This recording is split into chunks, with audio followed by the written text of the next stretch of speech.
Hermanos y hermanas en Cristo Jesús y amigos que nos acompañen, bienvenidos sean todos. Nos alegramos en continuar conociendo a nuestro Señor a través de la revelación que Él ha dado en las Sagradas Escrituras. Si hemos participado de los encuentros anteriores, estas características, estas perfecciones, estos atributos que describen al Dios vivo y verdadero, podríamos concluir sin temor alguno: nuestro Dios es extraordinario. Realmente lo es. Y nos gozamos en Él. La propuesta para hoy es continuar conociéndole, como siempre decimos, no en base a una supuesta visión personal, no en base a alguna presunción u opinión, sino a través de la revelación que Él ha dado de sí mismo en su palabra.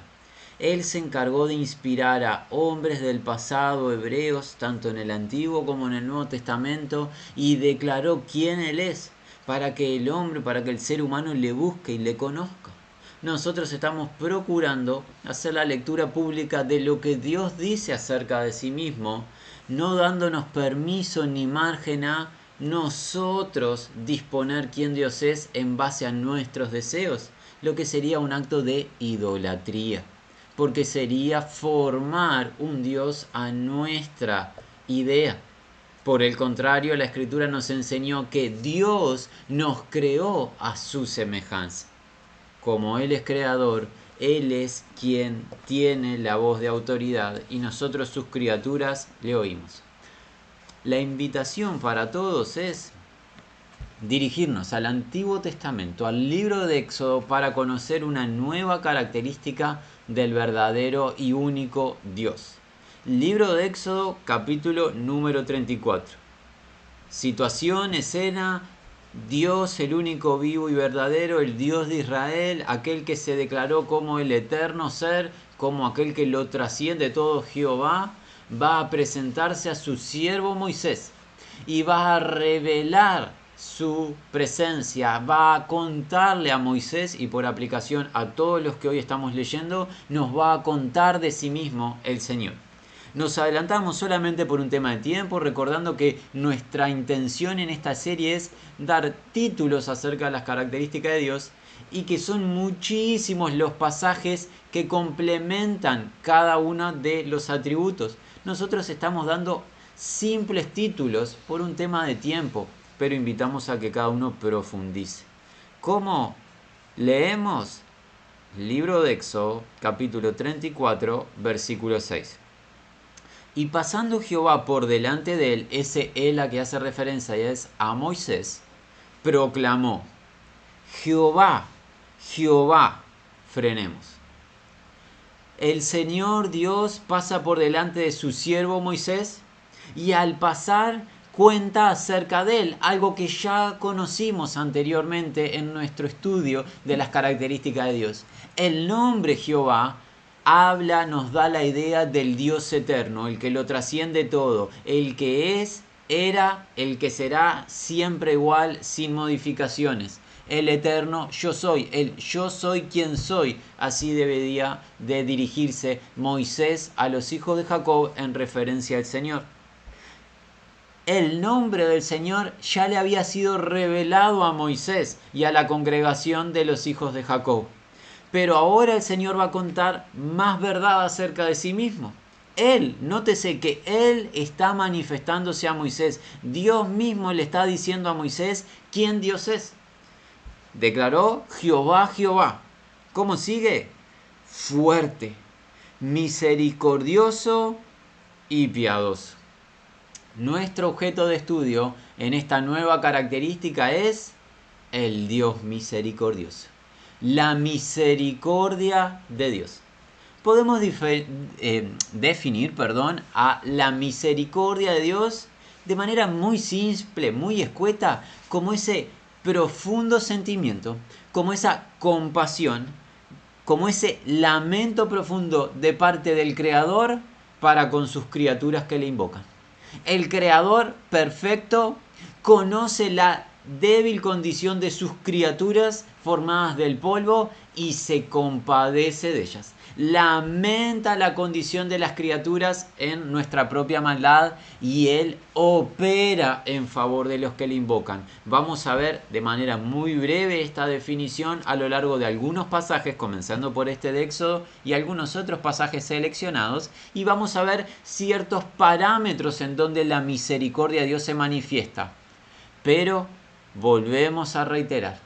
La misericordia de Dios es ese profundo lamento, es esa compasión del Creador para con sus criaturas que le invocan. Y acá vemos que el Señor le dice a Moisés acerca de sí mismo: Jehová, Jehová, fuerte, misericordioso y piadoso, tardo para la ira y grande en misericordia y verdad, que guarda misericordia a millares, que perdona la iniquidad, la rebelión y el pecado, y que de ningún modo tendrá por inocente al malvado, que visita la iniquidad de los padres sobre los hijos y sobre los hijos de los hijos hasta la tercera y cuarta generación. Hasta aquí la lectura de este texto.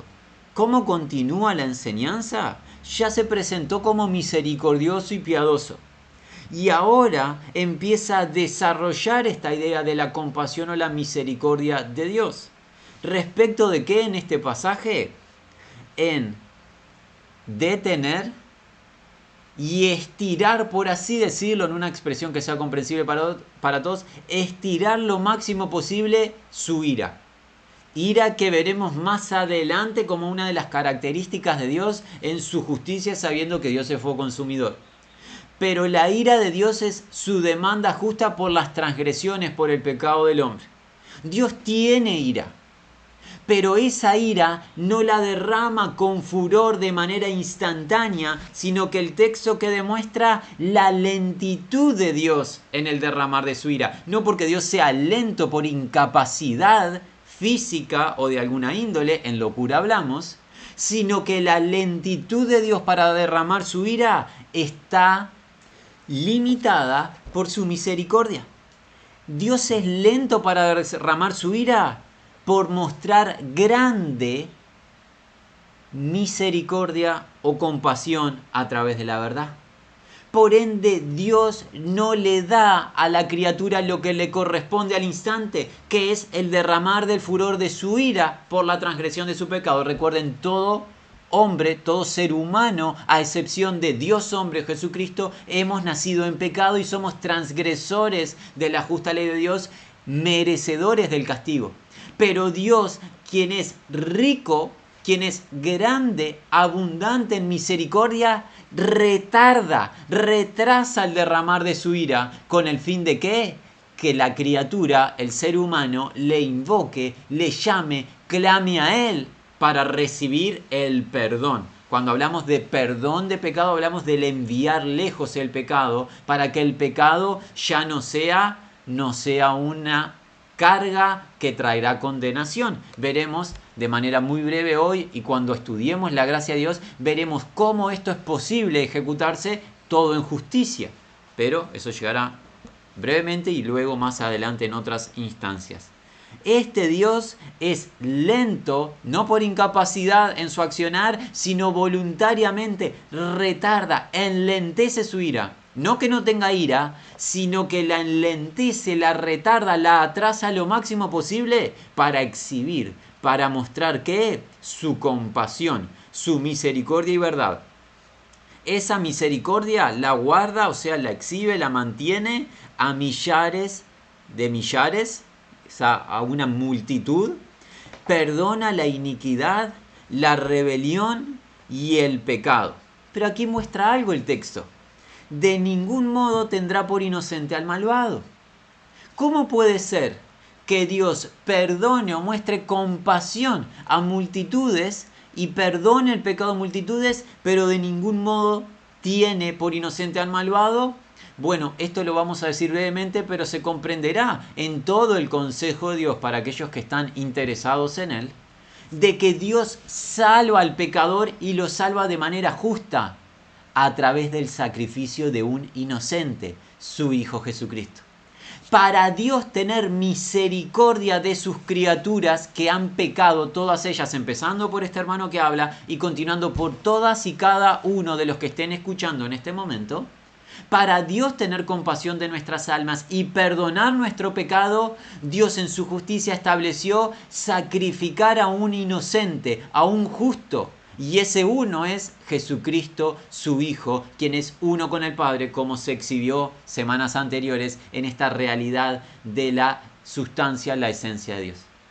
Dios juzgó el pecado del hombre en la cruz del Calvario sobre el inocente Jesucristo, para poder tener compasión de los pecadores y salvarlos de manera justa, y que se cumpla esto. Dios nunca, jamás va a tener por inocente al malvado. ¿Por qué? Porque al creer nosotros los malvados en Jesucristo recibimos la justicia de su Hijo y el perdón de los pecados, y ya no estamos más en esa condición de transgresores, no estamos más en esa condición de injusticia, sino que recibimos el obsequio, la gracia de Dios. Ustedes entenderán que estamos avanzando en este tema misericordia, añadiendo gracia. Podemos ver a la misericordia y la gracia estrictamente relacionadas. ¿En cómo? La misericordia de Dios se exhibe, se muestra en no darle al hombre lo que le corresponde, castigo. La gracia de Dios se exhibe, se demuestra ¿en qué? En darle al hombre lo que no merece, vida eterna, el don de la salvación. La misericordia y la gracia están estrictamente relacionadas. Así que vemos en este primer texto a Dios declarándose misericordioso. Y en el contexto que hemos visto de la misericordia, esta compasión de Dios, este profundo dolor por sus criaturas que le invocan, vemos el perdón. Vemos el perdón de Dios en no darle lo que le corresponde, que es castigo, ira, y vemos esta gracia de darle lo que no merece, que es esta posición adecuada en Cristo Jesús. Pasemos ahora al Nuevo Testamento, veamos la misericordia de Dios en otro contexto. Nuevamente, la misericordia de Dios, sobre todo para los que han sido estudiantes de las Sagradas Escrituras, la encontramos en todo el consejo de Dios. Todos los libros de las Sagradas Escrituras nos hablan de la misericordia de Dios, y cada uno de los que estén escuchando recordarán, vendrá a su mente tal pasaje, tal salmo, tal sección. Nosotros vamos a destacar muy poquitos pasajes por un tema de tiempo, pero todo lo que recuerdes de la misericordia de Dios es aplicable en este tema y complementa esta característica magnífica de nuestro Dios, extraordinaria de nuestro Dios. La misericordia en el Nuevo Testamento, en 2 de Corintios, en el capítulo 1. Pablo nos va a enseñar algo acerca de nuestro Dios. Dice así: en adoración, en proclamación de bendición al Padre, en 2 de Corintios capítulo 1, el apóstol Pablo dice: bendito sea el Dios y Padre de nuestro Señor Jesucristo, Padre de misericordias y Dios de toda consolación. Pablo proclama bendiciones a Dios el Padre de nuestro Señor Salvador Cristo Jesús, y la razón, ¿cuál es? La característica de las múltiples, porque destáquese que es en plural, misericordias del Padre. Las misericordias del Padre, ¿en el contexto de qué? La consolación en la aflicción de sus hijos. Dios ha dispuesto en su plan redentor concederle al ser humano el don de creer en Jesucristo y padecer por Jesucristo. Libro de Filipenses, hacia el final del capítulo número 1. Dios ha permitido, y es parte de su plan redentor, que los que creen en su evangelio de gracia salvadora padezcan aflicciones, tribulaciones, dificultades en esta etapa en la tierra. Pero Dios es un Dios de múltiples misericordias, de grandes misericordias, y que hace en las aflicciones, consuela a su pueblo. Dios es un Dios de consolación a través de su característica de misericordia y compasión. Dios se lamenta. Dios tiene un profundo lamento en nuestras aflicciones. Él las permite ciertamente, pero no nos deja a la deriva nuestro dolor en nuestras aflicciones y padecimientos, y nos conforta. Como lo habíamos visto anteriormente, Él ha dado y ha derramado en los creyentes a Él confortador, el Espíritu. el cual opera en confortarnos en medio del dolor. ¿Y con qué fin Dios nos conforta? Miren cómo sigue el versículo 4, añadamos un poquito de verdad. El cual nos consuela en todas nuestras tribulaciones, para que podamos, para asignar razón, para que podamos también nosotros consolar a los que están en cualquier tribulación, por medio de la consolación con que nosotros somos consolados por Dios. En medio de su compasión, Dios conforta a sus hijos para que ellos, por el Espíritu Santo que les ha confortado, luego en la siguiente instancia, en la siguiente temporada, sean quienes conforten a los otros hermanos que están padeciendo. La compasión de Dios está relacionada con la sabiduría de Dios. Esta misericordia emana del ser sabio, quien es Dios, el cual ha dispuesto un plan de jamás dejar a nadie en su pueblo a la deriva, nadie rezagado y nadie en el dolor perpetuo. Es verdad que es difícil peregrinar en esta tierra hasta que el Señor nos llame a su presencia. Es un camino angosto, de dificultad para los que hemos creído al Evangelio de la gracia de Dios. Pero Dios no nos ha dejado sin consolación, no nos ha dejado sin confortarnos, porque es misericordioso. Nos conforta por su Espíritu, nos conforta a través de los hermanos. Y cuando recibimos el consuelo, la confortación de Dios, debemos luego transferir. Porque de gracia se recibe, se transfiere de gracia. Así que vemos la misericordia de Dios aplicada al consolarnos en nuestras tribulaciones. Pero no solo nos consuelan las tribulaciones y aflicciones, Dios también restaura. Miremos el libro de Jacobo, tradúzcase Santiago.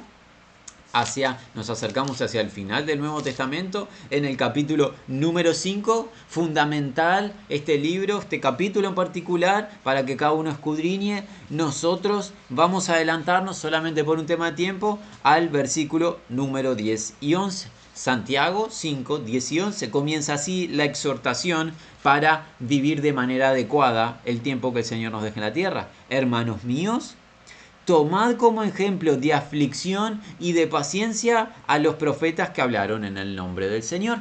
Los profetas hebreos demostraron ser los siervos del Señor y por predicar la verdad, por anunciar la verdad del Señor, padecieron. ¿Y que tuvieron? Paciencia, resistencia.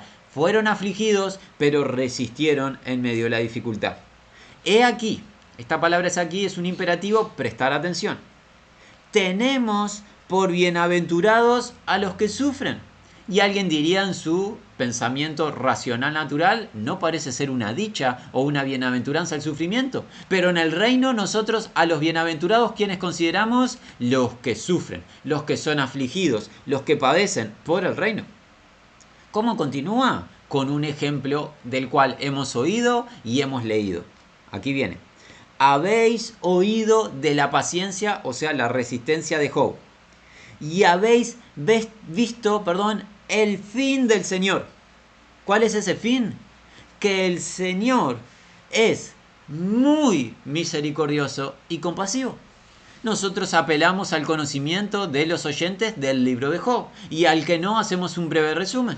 Si bien no sabemos el tiempo histórico en el que se sucedió esta situación, las escrituras nos cuentan de un hombre justo llamado Job, el cual, teniendo una vida de bendición, de abundancia de parte de Dios, en un instante, por obra de Satanás, pero por permiso y por voluntad de Dios el Padre, Job pasó a ruina personal en todo aspecto de su vida. Y todo el desarrollo y la descripción del libro por el largo de los capítulos de dicho libro es el padecimiento y en cierto aspecto también la confusión de Job en lo que estaba sucediendo.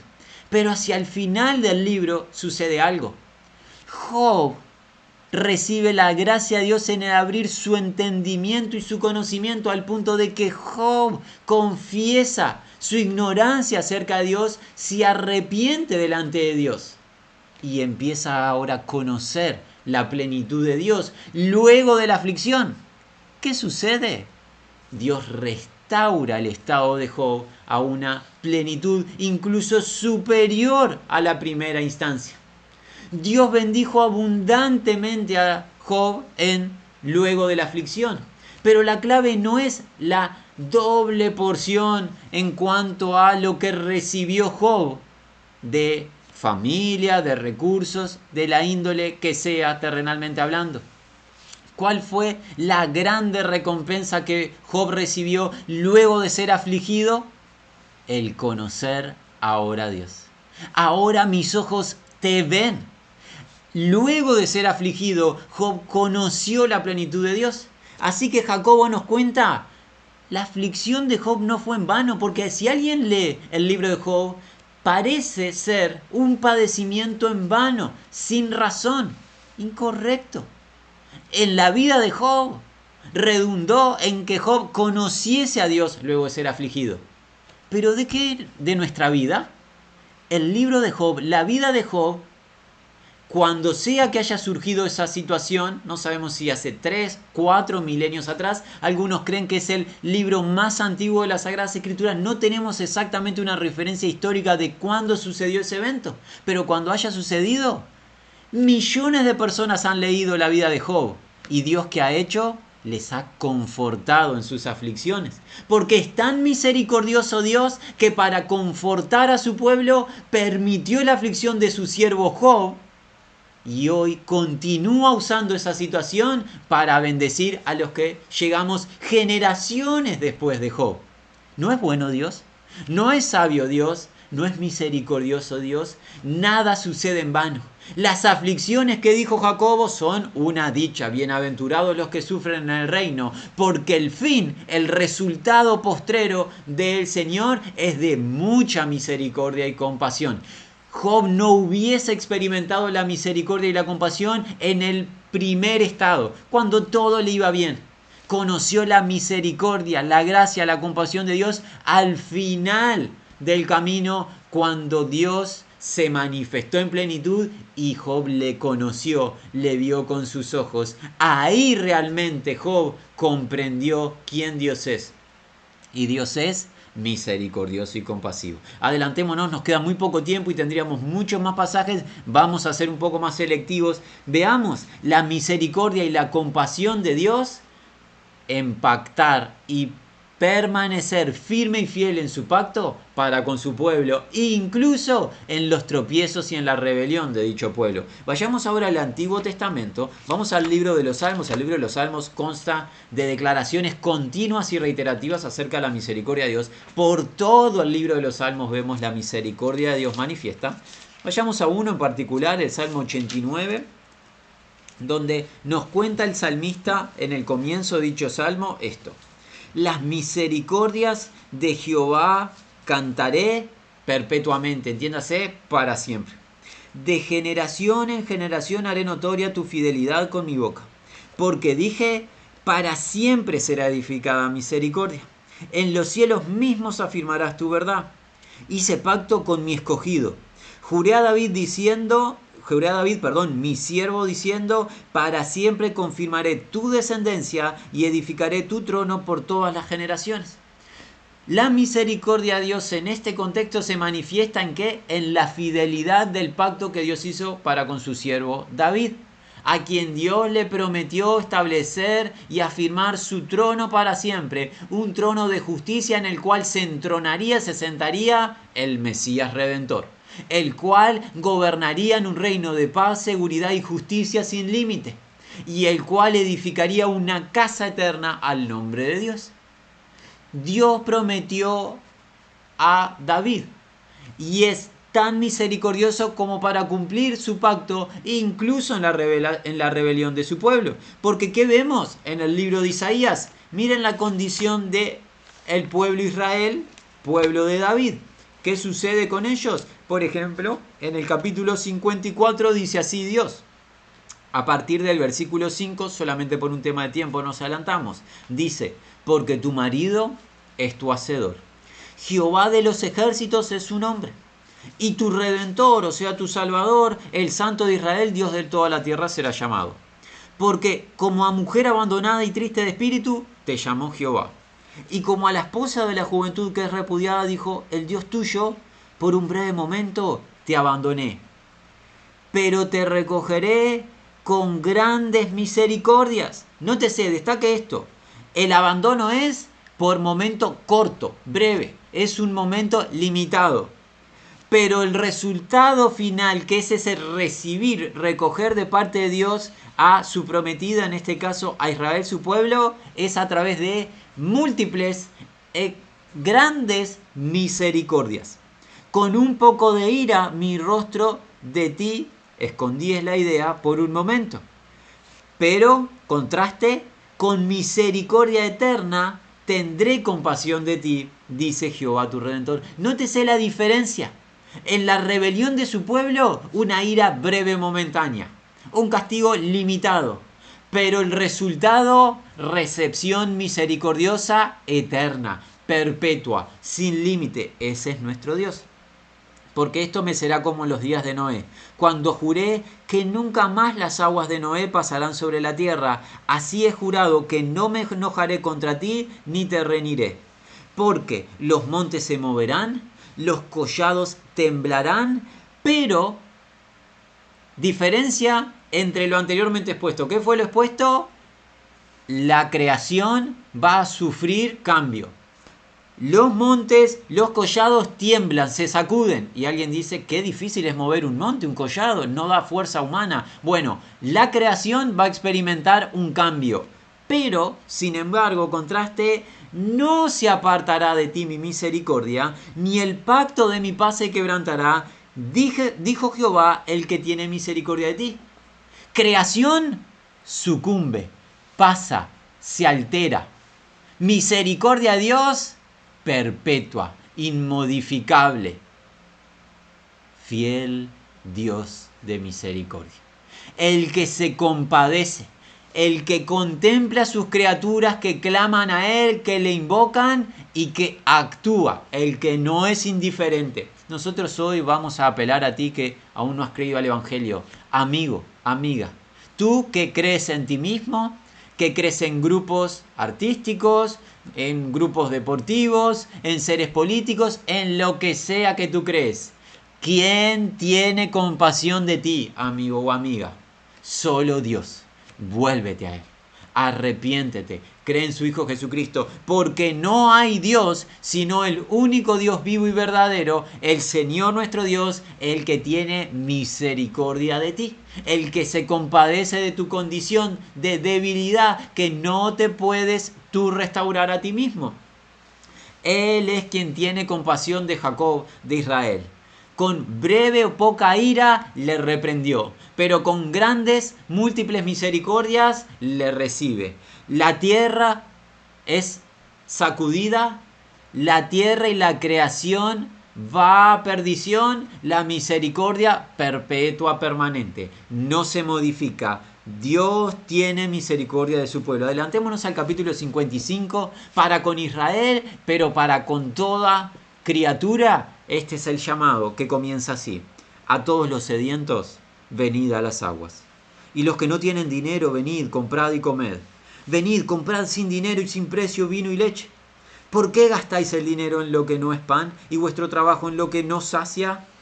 Oídme atentamente y comed del bien y se deleitará. Esta palabra deleitar tiene la idea de satisfacción, de estar saciado. ¿Se va a deleitar qué? No tu estómago o tu vientre, lo cual es algo pasajero terrenal. Se va a saciar tu alma con grosura, o sea, con abundancia. ¿Quieres tu alma saciada? ¿Quieres regocijo? ¿Quieres deleite? Dios te está llamando a que lo recibas oyéndole. Inclinad vuestro oído. Venid a mí. Oíd y vivirá vuestra alma. Y haré con vosotros un pacto. ¿Por cuánto tiempo? Eterno. No es con límite el pacto, es ilimitado. Es el nuevo pacto establecido en Cristo Jesús. Es el pacto perfecto. Y ese pacto, acorde a las misericordias firmes, permanentes, estables, declaradas al rey David.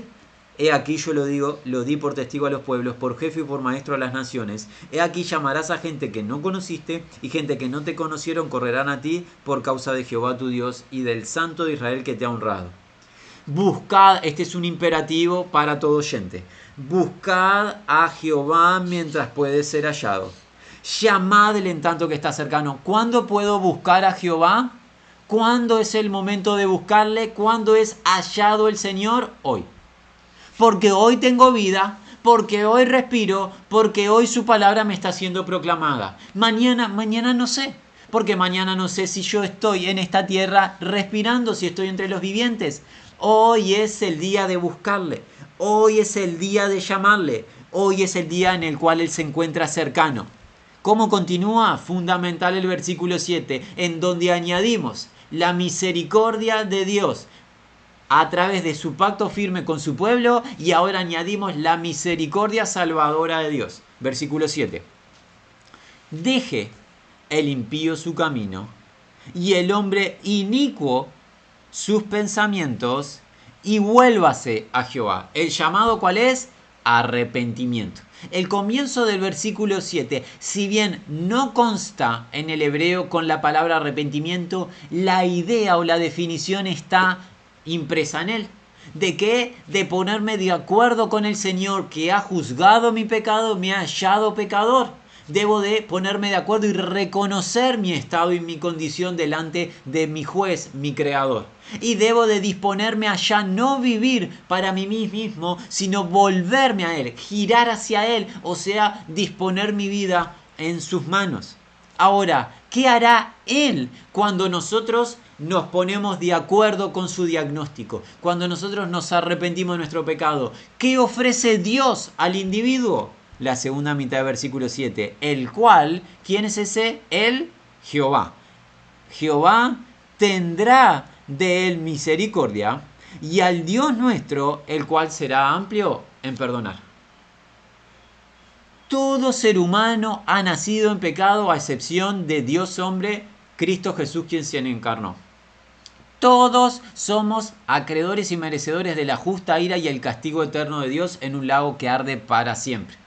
Pero Dios es rico en misericordia, es abundante en misericordia, es amplio en perdón y no quiere la muerte del que muere, sino que se arrepienta y que viva. Y manda a todo hombre a que se arrepienta, que se ponga de acuerdo con Dios en el diagnóstico que Él nos ha hecho y que nos volvamos a Dios de un corazón sincero que ofrece Dios misericordia gratuita. Y esa misericordia a través del perdón de los pecados. Esto es lo que Dios está otorgando a los que escuchan y reciben su evangelio.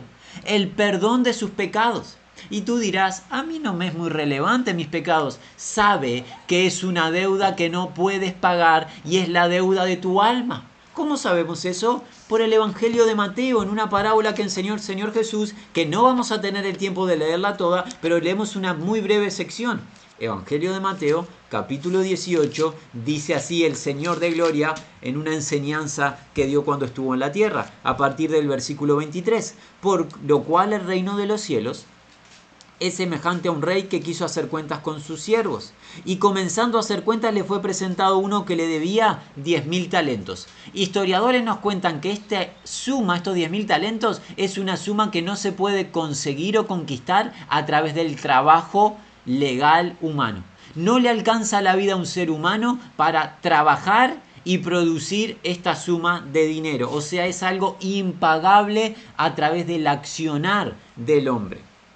A este, como no pudo pagar, ordenó su señor venderle su mujer e hijos y todo lo que tenía para que se le pagase la deuda. ¿Cuál es la situación que nos presenta esta parábola de Jesús? Hay un amo justo el cual examinó la situación de sus siervos y entre sus siervos tiene un deudor que debe lo que no puede pagar. Como no puede pagar con obras ni con trabajo, va a venderle a él y todo lo que le rodea, su familia, sus posesiones. ¿Qué sucede? Entonces, aquel siervo, el siervo deudor, postrado, o sea, se inclinó, cayó sobre su rostro delante del amo. ¿Qué hizo? Suplicó, diciendo, Señor, ten paciencia conmigo y te lo pagaré todo. El siervo pidió lo incorrecto. ¿Qué pidió? Tiempo. La paciencia es tiempo. Demandó de su amo tiempo. ¿Para qué? Para ponerse al día con su amo. Pero el siervo no necesita tiempo porque no le alcanza el tiempo, no le alcanza la vida natural para pagar la deuda, porque esta es una deuda impagable. que es una referencia al alma, la cual no puede ser adquirida por el hombre a través de obras. No puede el ser humano ponerse al día con Dios en cuanto a su deuda. ¿Qué necesita entonces el siervo? Necesita lo que el amo le va a dar. Es el versículo 27. El señor de aquel siervo, señor, entiéndase amo, movido a misericordia, le soltó y le perdonó la deuda.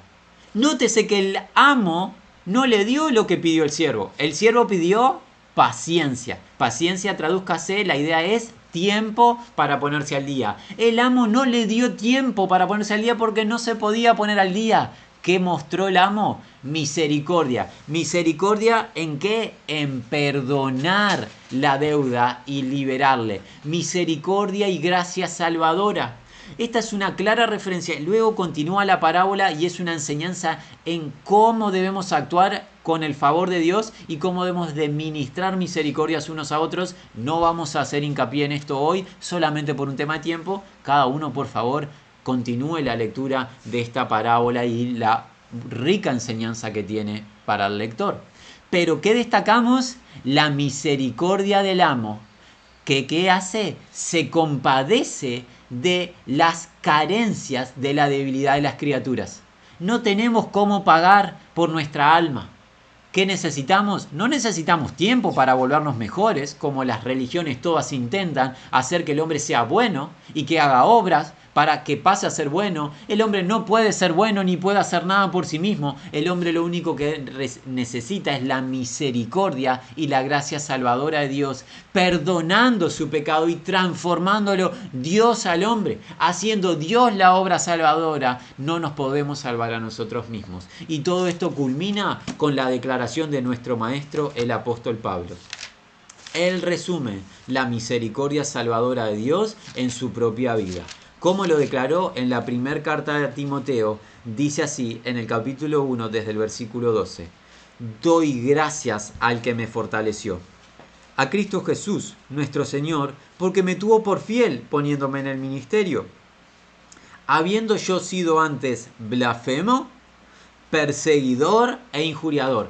Las Sagradas Escrituras nos cuentan que en los días antiguos, Saulo, así era conocido antes de participar en el mover de la iglesia, Saulo era un total enemigo de la iglesia del Señor. Con la intención de servir a Dios, haciéndolo claramente en ignorancia, procuraba apresar y detener a todos aquellos y aquellas que proclamasen el nombre de nuestro Santo Señor y Salvador. Era un blasfemo, injuriador y perseguidor según sus propias palabras. Pero ¿qué pasa con este criminal de la fe? Miren lo que sucede. Más. Esta palabra más, contraste. Se puede ver más o sin embargo. ¿Qué? Fui recibido a misericordia porque lo hice por ignorancia en incredulidad. Pero la gracia, nótese que aquí combina Pablo misericordia y gracia en su experiencia de salvación, que es lo que todo creyente declara, misericordia y gracia. Pero la gracia de nuestro Señor fue más abundante con la fe y el amor que es en Cristo Jesús. Palabra fiel y digna de ser recibido por todos. Que Cristo Jesús vino al mundo para salvar a los pecadores. De los cuales yo, ¿quién es este yo? Pablo. El maestro Pablo, el apóstol, él declara ser ¿qué? El primero. Pero por esto fui recibido a misericordia, para que Jesucristo mostrase, o sea, exhibiese en mí el primero toda su clemencia, para ejemplo de los que habían de creer en él para la vida eterna. No importa el crimen del hombre. No importa cuál haya sido el caudal de tu pecado, no importa cuántos años hayas practicado el pecado. ¿A qué te llama Dios hoy? A que te arrepientas, creas en el nombre de su Hijo Jesucristo y tú experimentes lo mismo que el primero entre los pecadores, así se declaró él, Pablo, nuestro maestro. El que fue recibido a misericordia, a quien se le exhibió clemencia y se le concedió gracia salvadora. Perdón de sus pecados, fue exonerado del castigo eterno en el lago de fuego y recibió el don de la vida eterna. Misericordia en no darle a Pablo lo que merecía, castigo eterno. Gracia en darle lo que no le correspondía, vida eterna. Esa es la salvación que Dios te está ofreciendo y a la cual te está llamando. ¿Qué te corresponde a ti? Arrepiéntete delante de Dios, cree en Jesucristo. Amigos, no existe un ser humano que no necesite la misericordia de Dios. Lo que existen muchos seres humanos que en su soberbia no lo reconocen. Todos, empezando por este hermano que habla y continuando con todos los que hoy están escuchando, todos necesitamos urgentemente la misericordia de Dios. Él la está ofreciendo. No seamos necios de rechazarla, recibámosla con gratitud. Dios está ofreciendo de su misericordia. ¿Cuándo? Hoy. Hoy recíbela. No aguardes a mañana, no sabes si tienes tu mañana. Hoy recibe la misericordia. La misericordia en no darte la ira que te corresponde. La misericordia en perdonar tus pecados. La misericordia en confortarte o consolarte en medio de las tribulaciones. La misericordia en restaurar tu situación luego de la aflicción, de la tribulación. La misericordia en mantener un pacto eterno en fidelidad. La misericordia de dar salvación y vida eterna en el nombre de Jesús, en la confianza en su Hijo Jesucristo. Hemos cubierto de manera bien breve la misericordia de Dios. La invitación para el que lo desee, semana entrante, continuar escudriñando las características de nuestro misericordioso y extraordinario Dios.